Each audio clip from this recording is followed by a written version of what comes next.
দেখো বন্ধুরা, আজকে গলুর দুদিন 3 দিন ধরে গলুর খুব শরীর খারাপ। তার জন্য আমাদের রান্না বান্নার খুব অবস্থা খারাপ, খাওয়া হচ্ছে সব ডাল চাল একসঙ্গে সব ঘেঁটে পায়েস করে আর খাওয়া হচ্ছে। তার কারণ গলুটার এত শরীর খারাপ আর ও কিছু খেতে পারে না, ওই জন্য করানো। তো আজকের আমরা মাছের ঝোল করছি, রুই মাছ আর বড়ি, ডালের বড়ি দিয়ে ঝোল।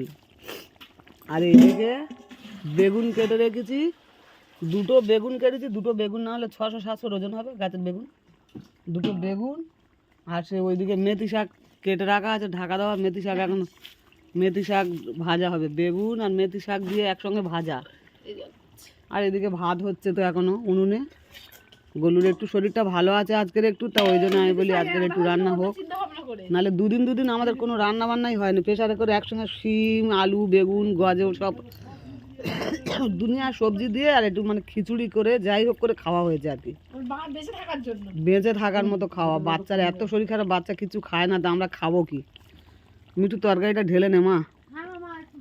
ওই জন্য আজকের বড়ি দিয়ে আলু দিয়ে মাছের ঝোল, কাটাপোনা মাছের ঝোল আর মেথি শাক আলু দিয়ে, এই মেথি শাক বেগুন দিয়ে ভাজা হবে। এখন শুধু মাছের ঝোলটা হয়ে গেল, হয়ে গেছে। মাছের ঝোল লাভিয়ে এবারে বেগুনটা ভাজা হচ্ছে। এবারে এই বেগুন ভাজা হয়ে হয়ে আসবে, মেথি শাকটা এর ওপরে দিয়ে দেবো। মেথি শাকটা দিলেই সঙ্গে সঙ্গে তো হয়ে যাবে।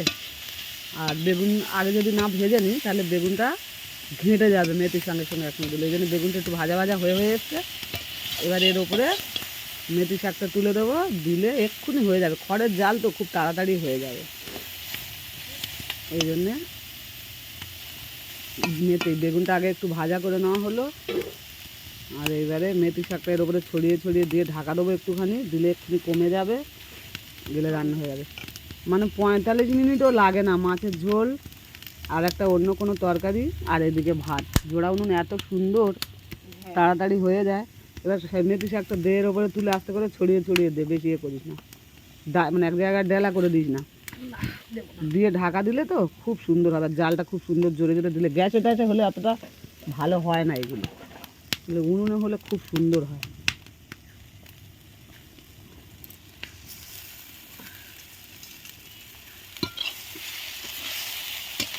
এই মেথি শাকটা একটুখানি দিয়ে কমে গেলে একটু বেগুনটা খেতে একটা টেস্ট খুব সুন্দর। মেথি শাক দিয়ে বেগুন ভাজা এবছর এই শীতের প্রথমেই সবে খাওয়া হচ্ছে, নাহলে আমরা আগের বছরে খুব খেতাম, এই বছর একদমই খাওয়া হয় না। তারপরে শাকটা এমনিতে 2-3 দিন হয়ে গেছে, কোনোটার এত শরীর খারাপ কারো খাওয়ার কথা এইসব মনে নেই, তাই জন্য এখন এই হয়ে গেল মেথি শাক দেওয়া। আমাদের রান্না কমপ্লিট। দেখো বন্ধুরা, বড়ি দিয়ে রুই মাছের ঝোল আর মেথি শাক ভাজা, কেমন দেখতে লাগছে বলো? মা রান্না করেছে, আর কারণ আমাদের 2 দিন বাড়ির রান্নার অবস্থা খুবই খারাপ ছিল। আজকে একটু গলু অন্য দিনের তুলনায় আজকে একটু ভালো আছে, খেলাধুলো করছে, ওই জন্য আজকে মা বলে 2 দিন তো সবার খাওয়া দাওয়ার বিশাল অবস্থা হয়েছে, তো দেখ আজকের এই একটু ভালো করে রান্না করি। ও যদি মাছের ঝোল খেতে পারে ওই জন্য বলে একটু রান্না করি, দেখি কেমন লাগে। তাই রান্না আমাদের, তোমরা বলো কেমন লাগছে দেখতে। এই তো ভাত বাড়লাম, প্রচণ্ড গরম, দেখো ওই জন্য ভাত ঠিকঠাক করে দিইনি। আর আমার সোনুকে খাওয়াতে হবে, বেলা হয়ে যাচ্ছে। এই মেথি শাক বেগুন ভাজা হয়েছে, যদি ওর মুখে ভালো লাগে, ওর ভালো লাগার জন্য। হ্যাঁ, একটু তেতো তেতো মনে হয় ভালো লাগবে আশা করি। এই বড়ি দাও একটা, দেখো বড়ি, এই বড় মা বলে ওর যদি ভালো লাগে পুরো পুরো আঝালা, ওই জন্য বলে দেখ ওর যদি ভালো লাগে তো সেটাই। কারণ 2 দিন ও ভালোভাবে কিছুই খায়নি, শুধু ওই যাটা ওই মুখের সামনে নিয়ে যাচ্ছে, বলছে খাবো কিন্তু খেতে পারছে না, মুখ পুরো তেতো হয়ে আছে। এবার ওর খাওয়াতে যাব, বেলা হয়ে গেছে, অনেকটা বেলা হয়ে গেছে। ঠিক আছে।